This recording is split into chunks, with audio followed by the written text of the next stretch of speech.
Ya, kalau kita ingin meyakinkan orang, kita sendiri harus yakin dulu. Ya, yakin dengan diri kita, yakin dengan produk kita.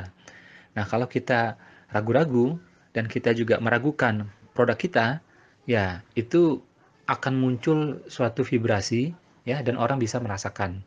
Akhirnya ya orang ragu juga. Ya. Jadi keyakinan itu menular, keraguan juga menular.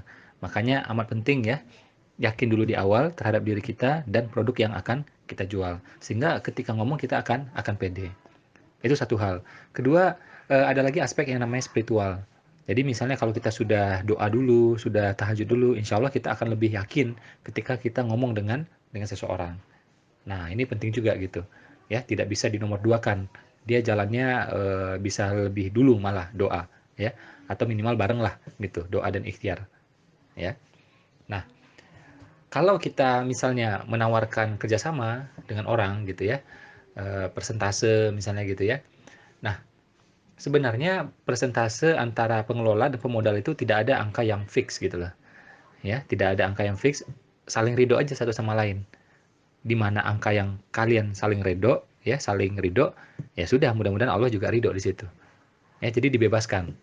Oke. Nah, tergantunglah negosiasi kita masing-masing ya dan apa ya, ke lapangan hati kita masing-masing gitu ya.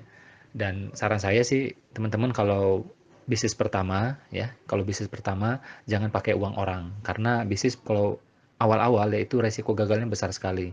Kalau kita pakai uang orang kasihan ya dan nama baik kita dipertaruhkan gitu ya.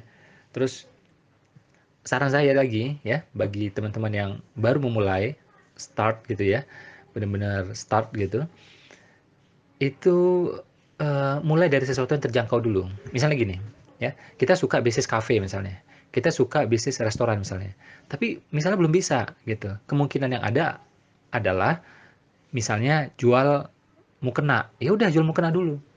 Jual jilbab, ya udah jual jilbab dulu. Jadi apa yang mungkin ya, yang terjangkau dulu gitu loh, yang ada di depan mata kita, yang bisa terjual cepat, bisa menguntungkan cepat, itu dulu.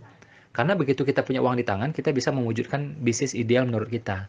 Tapi kalau kita ngomong ideal terus, dapur ini ngepul, ya kan? Nah, perut juga bunyi terus, kan nggak cocok gitu loh. Jadi mulai dulu ya, menjual dulu, menghasilkan dulu. Ya, apa saja, yang penting legal dan halal gitu. Ya, kalau misalnya gagal, ya tidak perlu down ya. Amat penting kita ya mengelilingi diri kita dengan orang-orang yang mentalnya bagus gitu loh. Ya, mentalnya positif gitu loh ya. Jadi ketika kita down, drop ya, karena keliling kita bagus, insya Allah kita ikutan bagus gitu ya.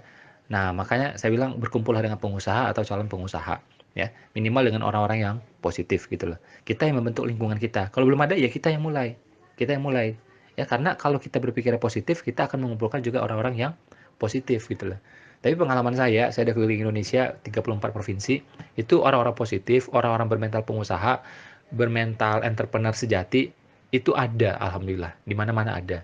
Jadi jangan mengeluh lagi, oh di kota saya nggak ada Pak, ada kok. Saya udah lihat, saya udah tahu gitu loh, ya. Nah, kalau misalnya nanti one day teman-teman pengen jadi inspirator, motivator, itu anggap bonus saja karena pengusaha ya tetaplah pengusaha. Oke. Nah, tapi kalau misalnya kita one day diminta orang ya untuk menginspirasi, ya silahkan. Tapi ingat ya, paling penting adalah kita sudah melakukan dulu, ya. Kita sudah melakukan dulu, sudah membuktikan dulu. Nah, baru kita sampaikan ke orang, baru kita ajak ke orang. Karena memang ayatnya juga mengatakan gitu, besar murka Allah pada orang yang menganjurkan tapi tidak melakukan, ya. Nah, ini mudah-mudahan menjadi inspirasi bagi kita ya. Saya coba rangkum beberapa pertanyaan juga kerisauan teman-teman, saya rangkum dalam satu voice, mudah-mudahan bisa menjawab dan memenuhi harapan teman-teman semuanya.